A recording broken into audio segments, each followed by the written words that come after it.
The family mediation service is slightly different from the other services here. This is a clinic which predominantly offers psychological support, psychiatric support, psychotherapeutic support for children and adults.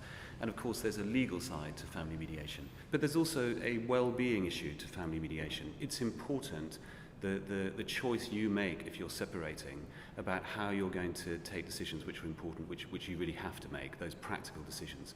And there's a well-being issue about the process that you choose.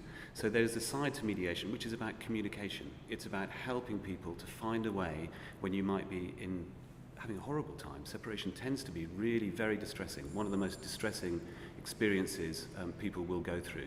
It's about finding a way with expert help to communicate in difficult circumstances. Now that fits much more closely to the sort of other services we have here at the practice.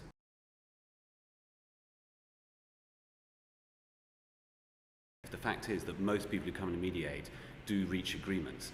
And one might think that's quite surprising in a way, given that people tend to be in a situation where any communication is incredibly difficult. It tends to be the case that the process will help people to arrive at effective agreements.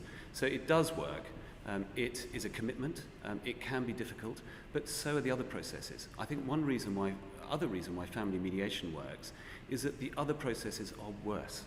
So the war of attrition that can go on in family court proceedings, it can be traumatic in itself. What mediation does is provide them with a way in which they can keep control over those decisions. They can make the decisions for themselves. They can tailor them for their own particular circumstances with the expert help of a mediator.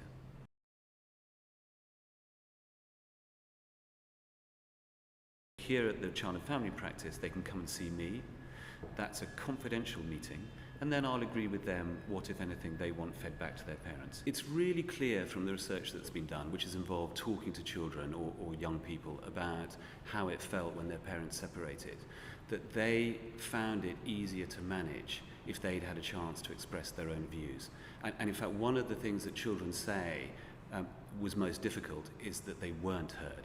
So mediation does provide that. In mediation, children can come and see me and talk to me, and I really encourage them to do so. And then it's for the parents to make decisions, having taken into account what their children are saying.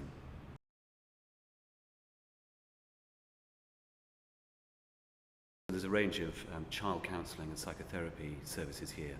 And what is enormously helpful for me is having these services under the same roof. There's then a similar adult department, so adult counselling, adult psychotherapy, and these are practitioners who are experts in issues involved with family breakdown, separation and divorce. There's no particular reason why parents who are separating should know and have really been able to think about the sort of challenges that are going to be involved in parenting apart.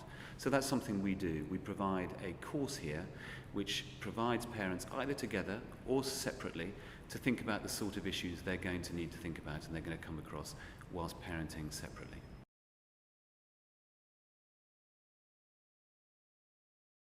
There's really all the services that you might want or might need in terms of coming to some good arrangements about the future, some good agreements about the future, but also getting some therapeutic help and support, both for you and, of course, really crucially for your children. In the divorce and separation unit here, there's a set of services which you won't find anywhere else. You won't find a family mediation service sitting alongside the therapeutic support services.